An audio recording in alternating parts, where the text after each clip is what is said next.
Okay, let's take a look at some trades from a few days ago. This is 19th of April. This is the afternoon session. Got a nice sell signal. You can see right the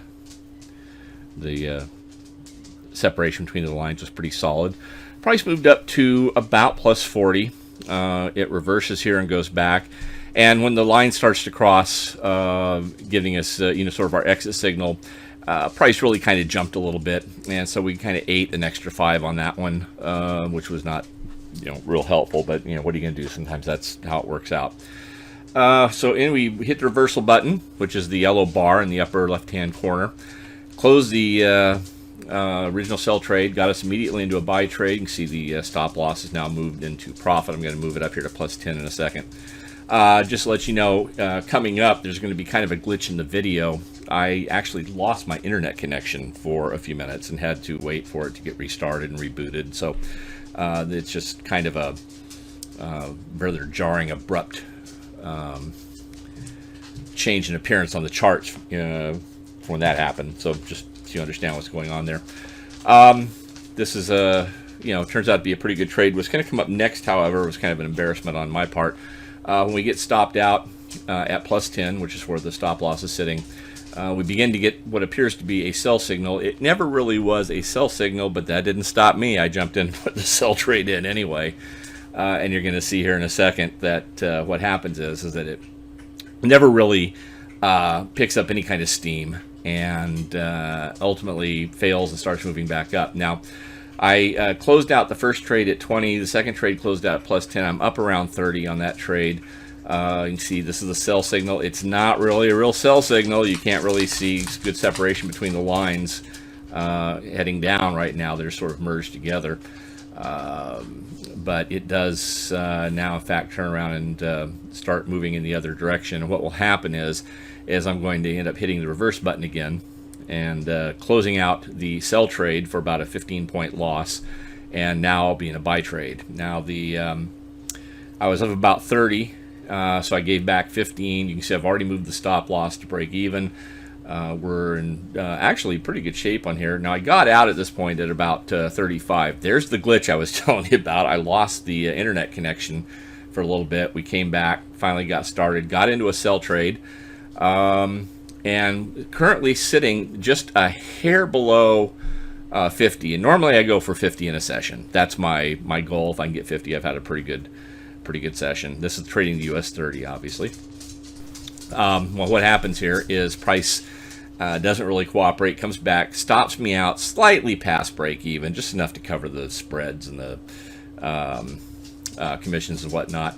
But price moves back down, rejoins the original trade, and we see we get some nice separation on the indicators. I sold one last time, and now you're going to see over the next 20 or 30 seconds the bottom falls out. This thing dropped about 55 points where I finally got out. So ended up 100 points middle of the afternoon on Friday, or on April 19th rather, and very simple. And this stuff happens pretty much every day, especially in the afternoons on the US 30, and with most everything else that's out there to trade. So it's a good system. It works well. Okay, what you're looking at right here is the US 30 chart. This is the M2 offline charts where we display Renko. And this dotted line, I'm sure you're aware if you know anything about the charts, is what's called the period separator. And this is the difference between June 8th and June 9th. The US 30 stops trading at 3 minutes until 5 p.m. Eastern time in the afternoon. It's shut down for an hour and 6 minutes, and then at 3 minutes after 6 it begins trading again. And if you look at the red box that closed right on this dotted line, you can see at 1:03 is the time that box opened. So this is the beginning of the trading day for June 9th, which was yesterday. What I did here on this, and I'm just going to walk you through it real fast, it won't take very long, is I counted out 100 boxes, and then I had a line drawn on the chart, a red line marking where 100 boxes is. Now when you're counting Renko, every time you have a box that changes direction, you have to count it twice, because it moved, in this case these are 5-point boxes, it moved 5 points down, then it moved 5 points back the opposite direction, and begin establishing boxes in the opposite color. So every time you do that, basically you have to count that box twice. So these boxes are all not perfectly sized, because sometimes you've had a lot of real choppy price action like this.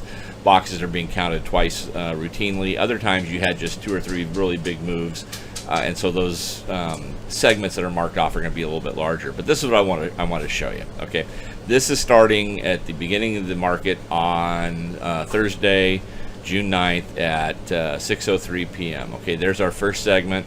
There's our second one, third, fourth, fifth, sixth, seventh, eighth, ninth, 10th, 11th. By the way, here is where the market opened at 9:30. The Dow Jones opened. So you're in the 11th box, 1,100 Renko boxes basically before the market even opened at 9:30.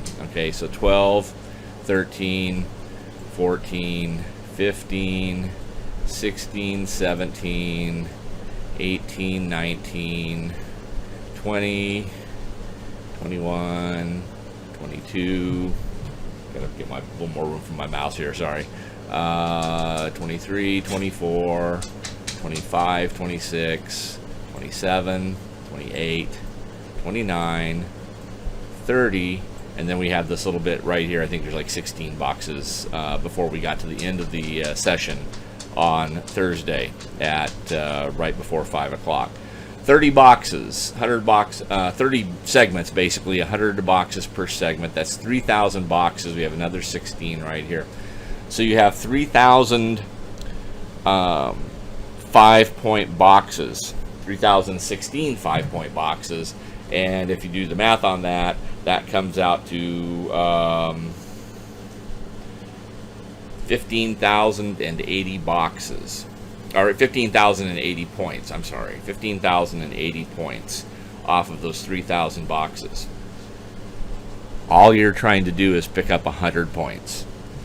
And on yesterday it was an average day. It wasn't anything spectacular. The Dow sold off a little bit, but the Dow is constantly selling off or going up, a few hundred points a day. It's not really anything, nothing remarkable happened yesterday.